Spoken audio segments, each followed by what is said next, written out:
Hello my friends, this is Jeannie. Welcome back. I'm going to share with you a couple of art journal entries in my homemade art journal. I have so many art journals. Most of them are Dilution art journals, but even having all of those art journals on occasion, I just like making my own. So I made this one using some mixed media paper. I made it big enough so that it can hold 12 layouts. My original intention was to do a gorgeous girl layout a month in this book, and then decorate the cover, and then I would have this awesome little mini art journal that was all gorgeous girls and nothing else. That was my original intention, but you know how it is. You start off strong, and I did a January entry, but then February got away from me. Next thing I know, March got away from me. April got away from me. You get the point. It quickly became something where I realized I really couldn't do a layout a month. I can't put myself in a schedule like that, especially when it comes to art journaling. I kind of just like to let things flow, and when I'm inspired, I work in them, and when I'm not, I don't. And sometimes I can go weeks not working in any of my journals.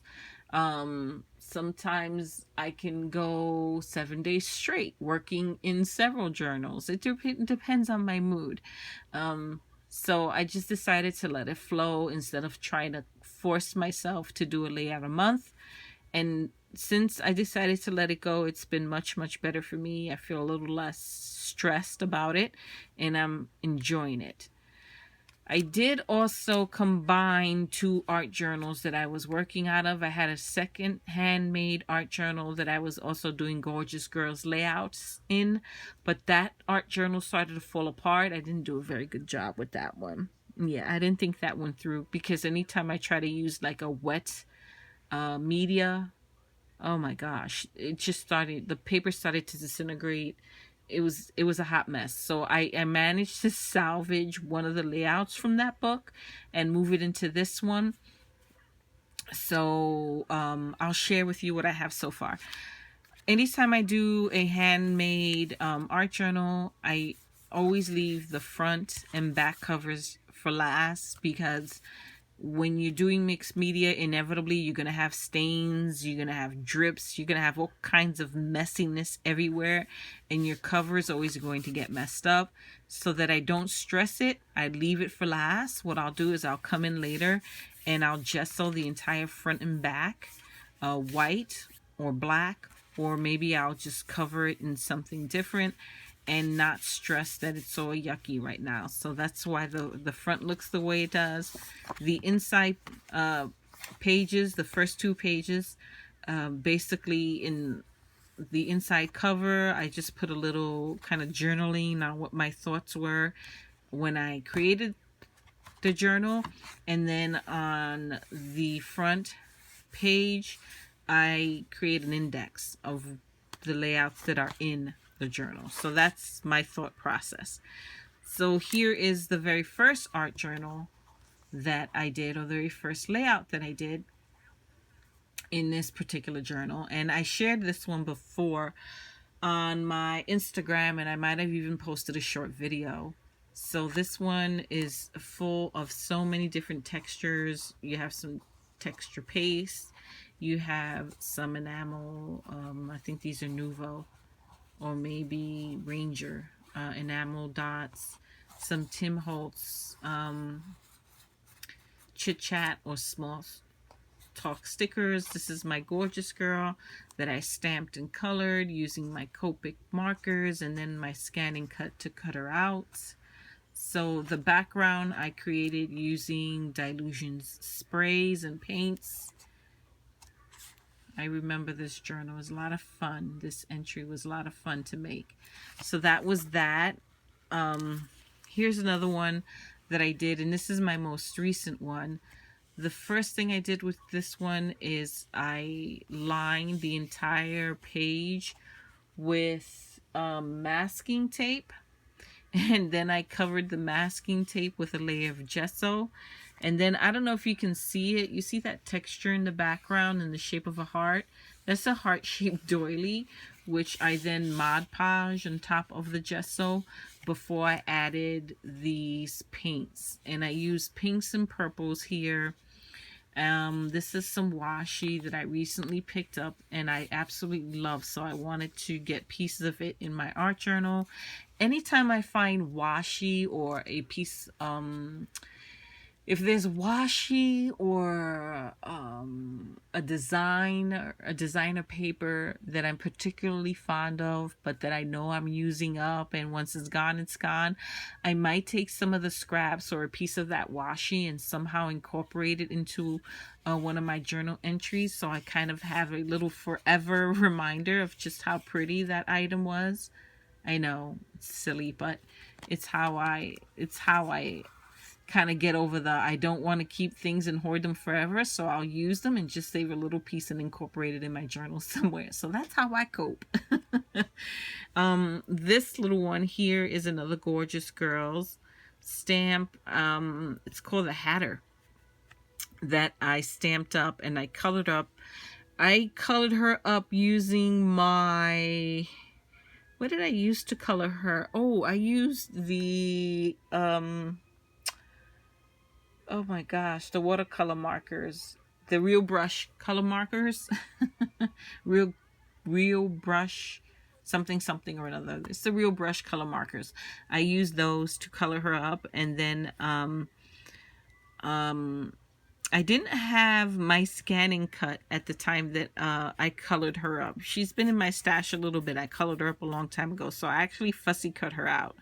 Now I would use my scanning cut, but I didn't have it when I did her at the time. So do you guys do that? Sometimes I love some stamps and I want to play with them right away. I just stamp them, color them, cut them out and put them away, and eventually I use them. So I have a nice stash of colored items that I can use for my entries. I apologize for that. I have the camera shaking. So that's entry number 2. And I had so much fun with this one. That background is another, is a scripty background stamp. And I used some Lawn Fawn ink to stamp it up.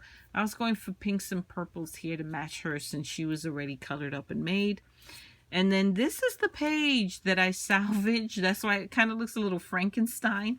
I salvaged from my old journal before I had to sadly bury it. It was dead. I had to get rid of it. So this is the little mermaid, Gorjuss Girls, and the background I made using more Dilution paints, and the little fishies are a stencil that I used some texture paste to create the little fishies, and then I went in and colored them up with well, I think what I did was I mixed some silver paint with my texture paint or texture paste to kind of give my fishies a kind of reflective little glow to them. And the bubbles in the background is a stamp. When I moved her, I did this one, look, I did this one in July of 2017, so she's old. She's from last year. But when I moved her, the journal she was in originally was much smaller than this one that I'm working out of.